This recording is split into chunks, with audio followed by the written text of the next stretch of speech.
La Syrie occupe au Proche-Orient une situation unique au croisement de plusieurs gisements d'hydrocarbures.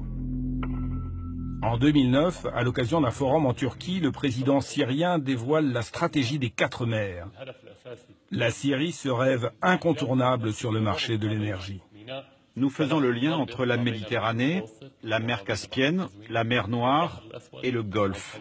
Quand nous connectons ces 4 mers, nous ne sommes pas seulement importants au Moyen-Orient, nous devenons le centre du monde.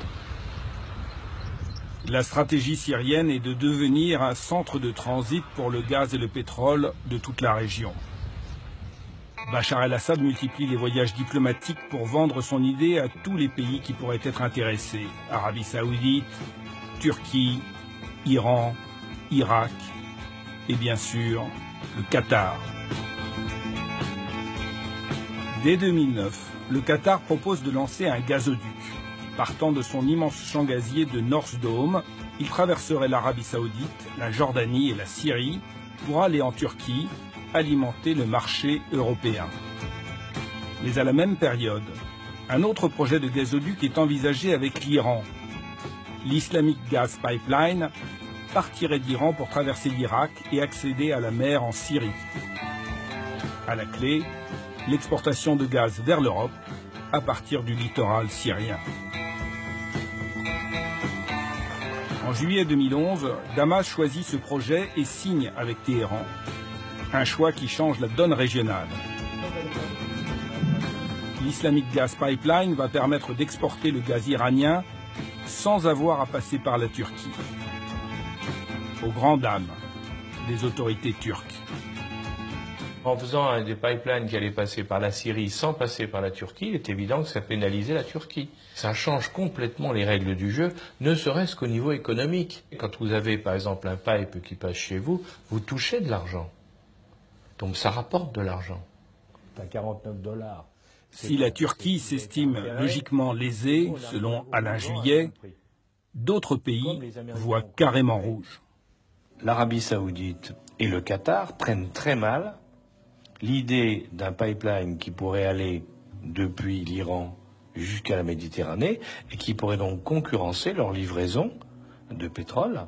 Ils vont dire, mais dans le fond, le problème c'est Bachar, donc il faut renverser Bachar. Coïncidence ou pas, c'est à partir de l'été 2011, après le choix du pipeline iranien, que la rébellion syrienne voit l'aide étrangère s'accroître. Elle monte en puissance et les combats s'intensifient.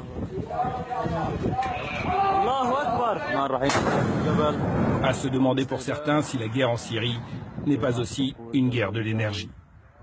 Quand on voit aujourd'hui les alliances entre ceux qui soutiennent le gouvernement syrien et ceux qui y sont opposés, il y a une certaine corrélation avec les enjeux énergétiques. Vous avez d'un côté l'Iran, qui a réussi à obtenir son gazoduc, en tout cas par un accord avec la Syrie, qui soutient ardemment le gouvernement syrien. Et de l'autre côté, vous avez le Qatar, qui lui, justement, n'a pas réussi à convaincre le gouvernement syrien de construire son gazoduc, qui va, dès les premiers mois de la guerre civile, soutenir de manière conséquente la rébellion, en finançant par divers moyens les rebelles pour combattre le gouvernement. Donc on voit bien déjà au niveau de ces acteurs locaux, régionaux, comment les enjeux énergétiques peuvent être connectés. L'autre allié de Bachar el-Assad, Vladimir Poutine, participe aussi au grand jeu énergétique. Car guerre et affaires font bon ménage. Un contrat gazier est signé en 2013 entre la Syrie et la Russie. Une compagnie pétrolière russe décroche le droit d'explorer les fonds marins au large du port syrien de Latakia.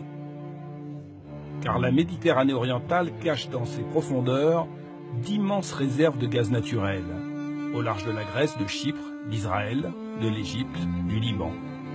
La Syrie ne serait pas en reste.